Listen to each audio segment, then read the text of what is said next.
Speed है u2। तो इसमें कौन बड़ा था? u1 बड़ा था एंड u2 छोटा था। उसका मतलब इधर क्या है? u1 माइनस u2 ना, क्या है? u1 माइनस u2 ये हो गया difference in this velocity, relative velocity, बराबर। रिलेटिव वेलोसिटी सिक्वल होता ना, u1 माइनस u2 क्या हो गया? दोनों का रिलेटिव वेलोसिटी। अब इस वेलोसिटी वेलोसिटी से वो अप्रोच हो रहा है कि दूर जा रहा है?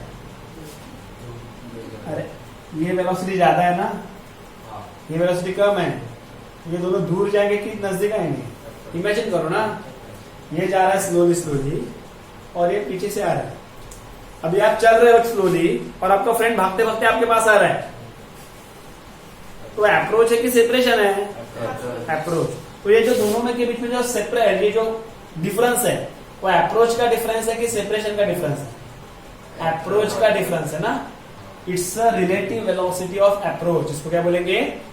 Relative velocity of approach, because u1 is greater than u2। लेकिन कोलिजन के बाद उल्टा हो गया, इसने इसको टक्कर दिया, टक्कर के बाद दोनों क्या हो गए? सेपरेट हो गए। अभी ये क्या बोलेगा? मैं भाई इधर जाता हूं, इसका वेलोसिटी फाइनल हो गया v1, इसको 1 ही बोलेगा क्योंकि ये पहला ऑब्जेक्ट है। ये तो आगे ही जाएगा, इसका वेलोसिटी कितना बन गया? v2, बराबर। अभी v1 v2 में समझो अभी v2 बढ़ेगा ना, क्योंकि इसको एनर्जी देगा, बराबर। तो v2 माइनस v1, ये क्या हो गया? अभी सेपरेशन का है कि अप्रोच का है? सेपरेशन का। इतने डिफरेंस से वो क्या हो रहा है? सेपरेट हो रहा है। क्या हो रहा है? तो ये है velocity of separation, relative velocity of separation, और ये है रिलेटिव वेलोसिटी ऑफ अप्रोच। तो अभी कोएफिशिएंट ऑफ रेस्टिट्यूशन क्या बोलता है? कोएफिशिएंट ऑफ रेस्टिट्यूशन बोलता है ratio of relative velocity of separation to the relative velocity of approach is known as coefficient of restitution. इसको बोलेंगे coefficient of restitution, relative velocity of separation after collision to the relative velocity of approach before collision. ये v1 v2 collision के बाद वाले है ना, and v1 v2 collision के पहले वाले, बराबर है। एक minute, this ratio v2 minus v1, इसको एक बार बोलो फिर से। v2 माइनस v1 मतलब क्या? Relative velocity of what? Separation before, sorry after collision to the, ये क्या है? डिफरेंस क्या है? Relative velocity of approach before collision. इस रेशियो को हम लोग क्या बोलेंगे? Coefficient of restitution. क्या बोलेंगे? ओके। अभी एक इंटरेस्टिंग थिंग है, जब मेरा कोलिजन इलास्टिक रहेगा ना, जब मेरा कोलिजन इलास्टिक रहेगा, परफेक्टली इलास्टिक, जब मेरा कोलिजन परफेक्टली इलास्टिक रहेगा ना, तब ये E का वैल्यू हो जाएगा 1। E का वैल्यू कितना हो जाएगा? 1। और जब मेरा कोलिजन परफेक्टली इनइलास्टिक रहेगा, परफेक्टली इनइलास्टिक, तब E का वैल्यू हो जाएगा 0। क्या हो जाएगा? E का वैल्यू हो जाएगा 0। अरे समझ में आ रहा है? इसका मतलब क्या है? ये 1 कब बनेगा? ये डिफरेंस और ये डिफरेंस क्या रहेगा? सेम। तो जितने डिफरेंस थे वो नजदीक आ रहे थे, अप्रोच हो रहे थे कोलिजन के बाद, उतने ही डिफरेंस से अगर वो सेपरेट हो जाएंगे तो उसको हम लोग क्या बोलेंगे? इलास्टिक कोलिजन ना। जितने फोर्स से मैं ऊपर से नीचे ऑब्जेक्ट फेंकता हूं, उतने फोर्स से वो फिर से ऊपर आ गया, तो मेरा काइनेटिक एनर्जी भी कंजर्व हो गया। लीनियर मोमेंटम तो कंजर्व होता है, मैंने बताया ना आपको, लेकिन मैंने जिस फोर्स से ऑब्जेक्ट को नीचे छोड़ा था, उतने फोर्स से वो उतना ही रिटर्न आ गया, तो मेरा काइनेटिक एनर्जी किधर वेस्ट हो गया? क्या पूरी का पूरा क्या हो गया? कंजर्व हो गया। और ऐसे कोलिजन को हम लोग क्या बोलते हैं? Elastic collision. इसका मतलब अप्रोच के वक्त जितना डिफरेंस था वेलोसिटी में, उतना ही डिफरेंस सेपरेशन के बाद रहेगा, तो E का वैल्यू क्या बनेगा? और होगा परफेक्टली इलास्टिक कोलिजन। अभी ये इंटरेस्टिंग थिंग है, परफेक्टली इलास्टिक मतलब क्या? अभी कोई भी रेशियो जब 0 होता है तो उसका मतलब ये क्या रहेगा? 0 रहेगा। 0 मतलब क्या होता है? इमेजिन करो एक बड़ा सा एक्सीडेंट हो गया। इमेजिन करो इधर से कार आ गई, उधर से कार आ गई, बराबर है। जब वो एक्सीडेंट होता है तो उसको हम लोग एक टाइप का कोलिजन ही बोलते हैं, बराबर। अगर एक्सीडेंट के बाद दोनों सेपरेट हो जाएंगी तो परफेक्टली इनइलास्टिक नहीं है, वेलोसिटी ऑफ सेपरेशन हो गया ना। लेकिन एक्सीडेंट के बाद दोनों भी अगर रुक जाते हैं, उधर ही चिपक जाते हैं, स्टिक हो जाते हैं, तो ये दोनों भी जीरो बन जाएगा ना। अगर दोनों भी रुक गए हैं तो दोनों का वेलोसिटी कितना बन गया? जीरो बन गया। तो ये डिफरेंस कितना आएगा? जीरो। तब ये ई कितना बनेगा? जीरो बनेगा। इसका मतलब after collision if two object stuck to each other then that type of collision is known as perfectly elastic collision. समझ में आ रहा है? ये परफेक्टली इलास्टिक मतलब क्या? जितना पहले वेलोसिटी था टक्कर के बाद उतना ही वेलोसिटी, लेकिन अपोजिट डायरेक्शन में, तो वो परफेक्टली इलास्टिक। इधर टक्कर के बाद वेलोसिटी नहीं रहेगा उसको, तो हो जाएगा perfectly inelastic. Kinetic energy conserve नहीं हो गया ना, जो भी काइनेटिक एनर्जी था आते वक्त पूरे का वेस्ट हो गया ना। क्योंकि अगर कुछ ना कुछ तो काइनेटिक एनर्जी होता सेपरेशन के बाद, तो दोनों क्या हो सकते थे? सेपरेट हो सकते थे, लेकिन वो नहीं हो गए, तो पूरा V1 V2 वेस्ट हो गया, जीरो बन गया। V का वैल्यू कितना बन गया? जीरो। तो इलास्टिक कोलिजन है या इनइलास्टिक कोलिजन है, उसको आइडेंटिफाई करने के लिए E की वैल्यू की बहुत इंपॉर्टेंस है। E का वैल्यू 1 रहेगा तो परफेक्टली इलास्टिक कोलिजन, E का वैल्यू 0 रहेगा तो परफेक्टली इलास्टिक कोलिजन। लेकिन जो नॉर्मल कोलिजन हम लोग बोलते हैं ना, उसके लिए E का वैल्यू हमेशा 0 से 1 to बीच में होता है। अरे समझा? अब मैं जो बोलता है वो पार्ट एक बार रीड करो, ओके? अभी आपने कोएफिशिएंट ऑफ रेस्टिट्यूशन का फॉर्मूला सीखा, उसके बेस पे हम लोग elastic collision and inelastic collision को आइडेंटिफाई कर सकते हैं। As per theory elastic collision and inelastic collision में डिफरेंस क्या बताया मैंने? जिस कोलिजन में linear momentum and kinetic energy दोनों भी क्या होता है? कंजर्व होता है। कोलिजन के पहले जितने थे उतने कोलिजन के बाद रहते हैं, मोमेंटम एंड काइनेटिक एनर्जी दोनों, उसको इलास्टिक कोलिजन बोलते हैं। जिस कोलिजन में लीनियर मोमेंटम कंजर्व होता है लेकिन काइनेटिक एनर्जी कंजर्व नहीं होती है। तो और एक चीज बता देता हूं मैं, काइनेटिक एनर्जी कंजर्व नहीं होती है, मतलब इनिशियली जितनी काइनेटिक एनर्जी उतनी फाइनल काइनेटिक एनर्जी नहीं रहेगी। लेकिन एक रूल तो हमारे पास रेडी है ना, conservation of energy. Conservation of energy तुम्हारा माहिती है ना, total energy of the system always remains same. इसका मतलब कोलिजन के पहले जितना टोटल एनर्जी की बात कर रहा हूं, कोलिजन के पहले जितना टोटल एनर्जी रहेगा उतना ही कोलिजन के बाद भी रहेगा। मतलब क्या कंजर्व होता है उधर? Total energy. वो तो कंजर्व होना ही होना है, चाहे वो इलास्टिक कोलिजन हो या इनइलास्टिक, टोटल एनर्जी कंजर्व होगा। लेकिन इलास्टिक में स्पेसिफिकली कौन कंजर्व होता है? काइनेटिक कंजर्व होता है। इनइलास्टिक में काइनेटिक कंजर्व नहीं होता है, उधर कुछ ना कुछ तो काइनेटिक एनर्जी में लॉस होता है, लेकिन वो लॉस किस में एडजस्ट हो जाता है? बाकी एनर्जीज में एडजस्ट हो जाता है। चाहे वो काइनेटिक एनर्जी साउंड में कन्वर्ट हो जा सकती है, चाहे वो काइनेटिक एनर्जी लाइट में कन्वर्ट हो सकती है। एक्सीडेंट का फिर से एक बार केस, दो कार अगर चिपक स्टक हो जाते हैं एक्सीडेंट के बाद, तो उसमें आवाज तो आता है कि नहीं? इसका मतलब जो काइनेटिक एनर्जी दोनों का था पहले, वो किस में कन्वर्ट हो गया? साउंड में कन्वर्ट हो गया। कभी कभी फायर होता है, किसमें कन्वर्ट हो गया? लाइट में कन्वर्ट हो गया। इसका मतलब काइनेटिक एनर्जी इनइलास्टिक कोलिजन में हमेशा लॉस होती है। वो लॉस किससे एडजस्ट हो जाता है? बाकी एनर्जी के फॉर्म से एडजस्ट हो जाता है, समझा? लेकिन टोटल एनर्जी हमेशा क्या रहेगा? फिक्स रहेगा। वो तो कंजर्वेशन ऑफ एनर्जी सबके लिए एप्लीकेबल है, ठीक है?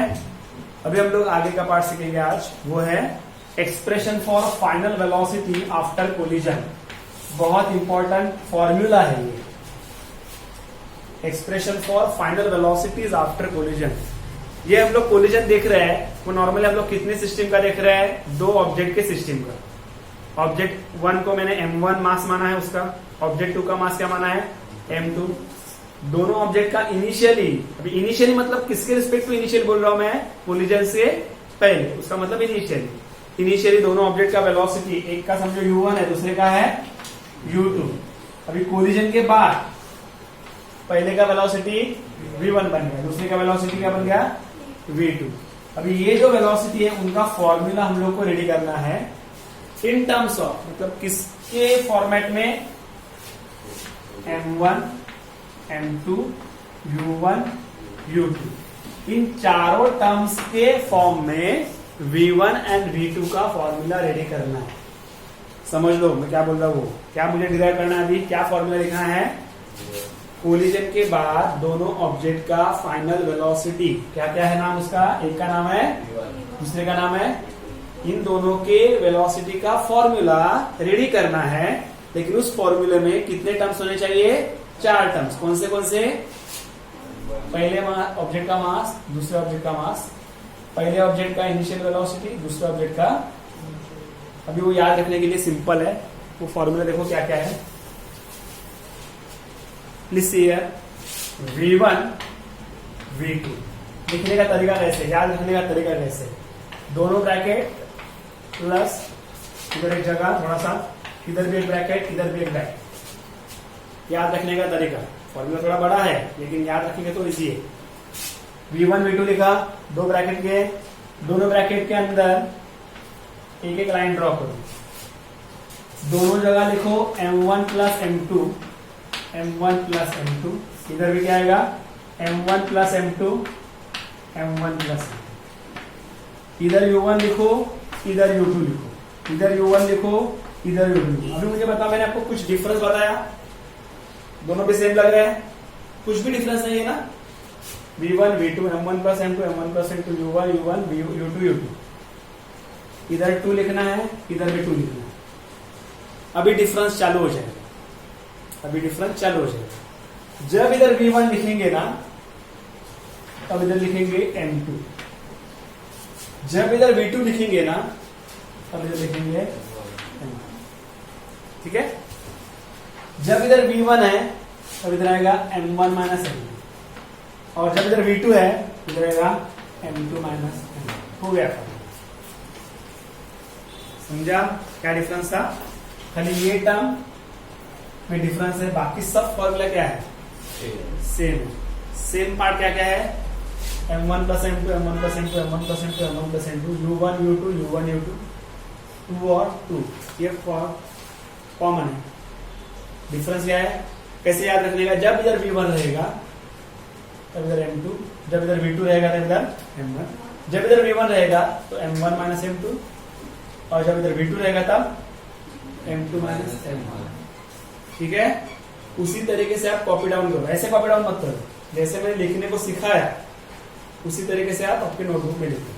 हेडिंग क्या दे दोगे आप, final velocities of object after collision. Give the heading, final velocities of object after collision. कोई रिपीट कर सकता है, what is your return, these are the final velocities of the objects after collision, but what is the speciality in this, these two formulas are in the terms of initial velocities and their masses. तेच बोलत होता ना, U1 U2 M1 M2, ते सोडून बाकी काय आहे का याच्यामध्ये, so these are in the terms of U1 U2 M1 M2। इसका मतलब किसी बॉडी का आपको U1 U2 दिया जाएगा, M1 M2 दिया जाएगा, तो कोलिजन के बाद उसका वेलोसिटी कितना होगा आप निकाल सकते हैं।